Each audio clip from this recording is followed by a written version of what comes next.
श्री स्वामी समर्थ तारक मंत्र माहिती। हा मंत्र तारकमंत्र म्हणून ओळखला जातो कारण तो भक्ताला भीती, संभ्रम, दुःख आणि अडथळ्यांपासून तारतो।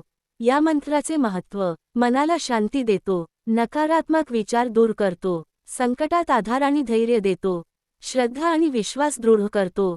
हा मंत्र कोणत्याही परिस्थितीत, कोणत्याही वेळी जप करता येतो। मंत्र जप कसा करावा? सकाळी किंवा रात्री शांत ठिकाणी बसा, डोळे बंद करा। 3, 11, 21 किंवा 108 वेळा जप करा।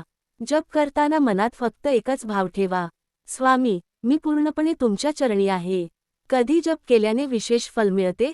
संकटाच्या वेळी, निर्णय घ्यायच्या आधी, झोपण्याआधी। मंत्र शब्दांचा नसतो, तो विश्वासाचा असतो। विश्वासाने घेतलेले स्वामींचं नाव आयुष्याला नवी दिशा देते। हा मंत्र मनाला भिडला असेल तर व्हिडिओ लाईक करा, प्रत्येक स्वामी भक्तापर्यंत पोहोचवण्यासाठी शेअर करा। अशाच स्वामी कृपेच्या व्हिडिओंसाठी चॅनेल सबस्क्राईब करा। श्री स्वामी समर्थ।